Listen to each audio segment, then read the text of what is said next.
Let me go ahead and bring it on over to Notebook LM. And I put together a piece of research on California's social safety net program. And let's just play this. I think this will be really interesting. And yeah, let's give this a shot here. So check this out. So, California has built the single largest social safety net in the entire country. I mean, the scale of it is just breathtaking. But what if the biggest source of money for that whole system could just be turned off overnight, like a light switch? We're not talking about a normal budget debate here. This is a high stakes financial war game. That number you're looking at, $175 billion. That's how much federal money a U.S. president could, in theory, block from getting to California with just the stroke of a pen. To really So that 175 billion, that is the scale. That's the size of the federal transfer payments to California. The vast majority of those transfer payments fund Medi-Cal, which is the state's extension of the Medicaid program. Now, as you're going to see in this video, the state is able to fund and provide these services in two ways using two different wallets. The first one is capital expenditures, like being able to borrow to build the infrastructure. And California has borrowed to the tune of $500 billion. Okay.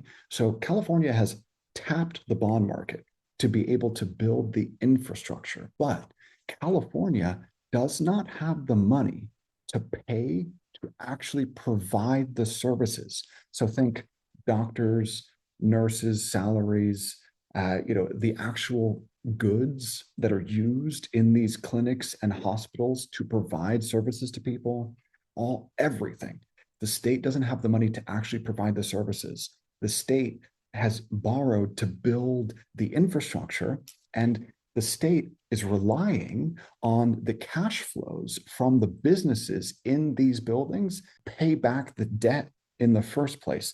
The debt that was borrowed, all that money that was borrowed just to build the infrastructure, relies on the cash flows from the businesses occupying that infrastructure just to make payments on the debt. But that says nothing of actually providing the services themselves. Actually provide all of the services, that's all done with federal money.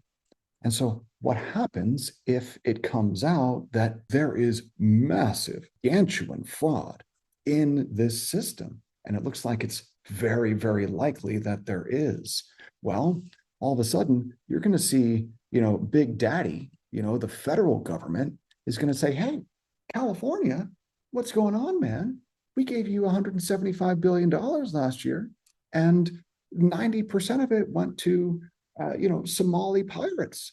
I'm not saying that that's what happened, but what happens if massive fraud is discovered? I think the feds would have to take action in some way. pen. To really get your head around the risk here, you first have to appreciate the sheer scale of what we're talking about. Don't think of it as just another government program. A better way to picture it is like a massive, complex Jenga tower that's holding up the lives of millions of people. And that Jenga tower, it's built with a $307 billion annual budget for the state's health and human services. Just let that sink in for a second. We're talking about $1/3 trillion to provide services, much of it to people who don't pay into that system at all. Okay. That is just a gargantuan figure. And most of that money is actually federal transfer payments.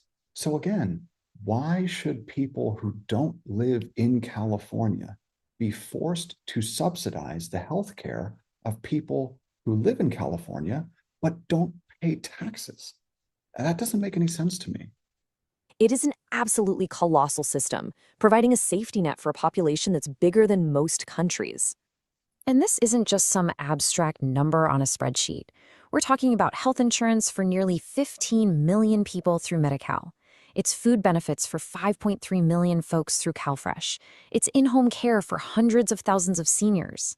When you add it all up, this system supports over a third of the state's entire population. So just think about that. One out of every three people receives these benefits in some way, shape, or form. And in order to be able to qualify to receive these benefits, you've got to be at the very bottom of the socioeconomic ladder. And if you go to Medi-Cal's website, they explicitly state that if you are an illegal immigrant with no social, you've never paid taxes, they make it very clear this is how you can qualify for Medi-Cal, that's healthcare, and a whole host of other services, as well as cash aid. So all those reports of, people coming across the border and then all of a sudden getting debit cards and free everything, those reports are all true.